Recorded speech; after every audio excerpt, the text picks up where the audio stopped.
नमस्कार, मैं हूं प्रशांत भारद्वाज और आप देख रहे हैं न्यूज रूम पोस्ट। हमारे देश में बन चुकी एक आम धारणा के मुताबिक सरकार से अपनी मांगे मनवाने का सबसे आसान तरीका होता है कि सारा कामकाज बंद करके हड़ताल पे बैठ जाओ। हड़ताल से देश की व्यवस्था तो ठप होती ही है, साथ ही सरकारी संस्थाओं का कामकाज रुक जाने की वजह से आम लोगों को भी भारी परेशानी का सामना करना पड़ता है। बैंक यूनियनों की हड़ताल की वजह से सोमवार और मंगलवार को भी बैंकों में कामकाज ठप रहने वाला है। हालांकि सरकारी बैंकों का ये कहना है कि हड़ताल से आंशिक तौर पर तो असर दिखेगा, लेकिन कामकाज बराबर चलता रहेगा।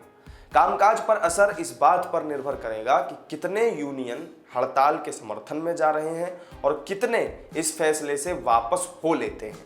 चूंकि सभी यूनियन हड़ताल के समर्थन में नहीं हैं, ऐसे में माना यही जा रहा है कि आंशिक तौर पर ही इस हड़ताल से काम प्रभावित होगा। दरअसल ट्रेड यूनियनों ने सरकार की नीतियों के खिलाफ हड़ताल बुलाई है, जिसमें बैंक यूनियन भी शामिल हो रही हैं। सेंट्रल ट्रेड यूनियन और अलग अलग सेक्टर के यूनियनों ने एक जॉइंट फोरम बनाकर हड़ताल की चेतावनी दी है। इन संगठनों ने सोमवार और मंगलवार को कामकाज ठप करने का ऐलान किया है। इन यूनियनों का ये कहना है कि सरकार की जन विरोधी आर्थिक नीतियों और श्रमिक मजदूर विरोधी पॉलिसी के चलते उन्होंने हड़ताल बुलाई है।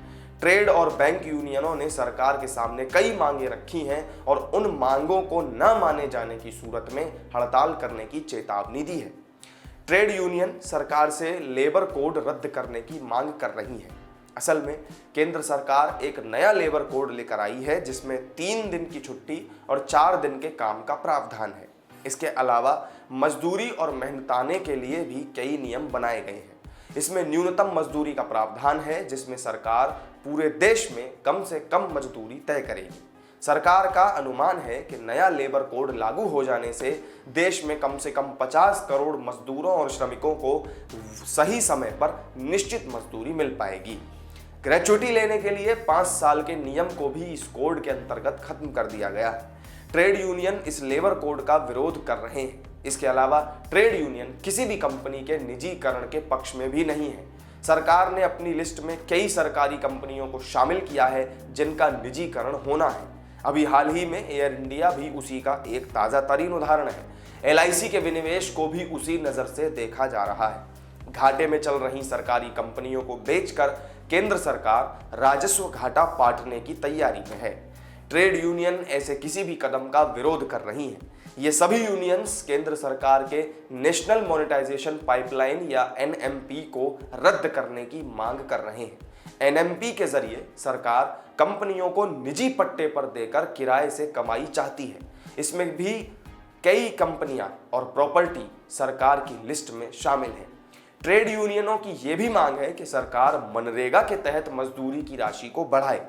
जहां भी ठेके पर कर्मचारी काम कर रहे हैं, उन्हें पैरोल या फिर फिक्स्ड टर्म के लिए नौकरी पर लिए जाने की मांग की जा रही है। ट्रेड यूनियनों के अलावा बैंक यूनियन भी अपनी मांगे लेकर इस हड़ताल में शामिल हो रही हैं।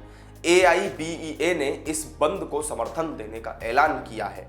संगठन के महासचिव CH वेंकटचलम ये कहते हैं कि बैंक यूनियन सरकार से पब्लिक सेक्टर के बैंकों के निजीकरण को रोकने और उन्हें मजबूत करने, बैड लोन की जल्द वसूली, बैंकों द्वारा उच्च जमा दरों, ग्राहकों पर कम सर्विस चार्ज के साथ साथ पुरानी पेंशन योजना की बहाली की मांग करता है। बैंक यूनियंस ने एक बयान में कहा कि पब्लिक सेक्टर के बैंक, निजी बैंक, विदेशी बैंक, सहकारी बैंक और क्षेत्रीय ग्रामीण बैंक इस हड़ताल में शामिल होंगे। हालांकि स्टेट बैंक ने पहले ही साफ तौर पर यह कह दिया है कि हड़ताल के चलते उसके काम पर आंशिक असर देखा जा सकता है। इस बीच सवाल है कि आम लोगों को परेशानी से बचाने के लिए हड़ताल जैसी इस स्थिति से निपटने के बैंकों ने कौन से उपाय किए हैं। SBI, कैनरा और निजी क्षेत्र के RBL बैंकों ने अपने अपने बैंकों के कुछ कर्मचारियों के हड़ताल पर रही यूनियनों से जुड़े होने की वजह से कामकाज पर आंशिक प्रभाव की बात तो स्वीकारी है, लेकिन किसी बहुत बड़े असर की बात को इन बैंकों ने साफ तौर पर नकार दिया। तो ये थी ट्रेड और बैंक यूनियनों की हड़ताल की वजहों और उस पर बैंकों की तैयारी से जुड़ी जानकारी। हमारी इस वीडियो में फिलहाल इतना ही। आपको ये वीडियो पसंद आया हो तो लाइक, कमेंट और शेयर जरूर कर दें। साथ ही हमारे चैनल को सब्सक्राइब करना ना भूलें। फिर मिलेंगे किसी नई वीडियो में नई जानकारी के साथ। तब तक के लिए दीजिए इजाजत। नमस्कार।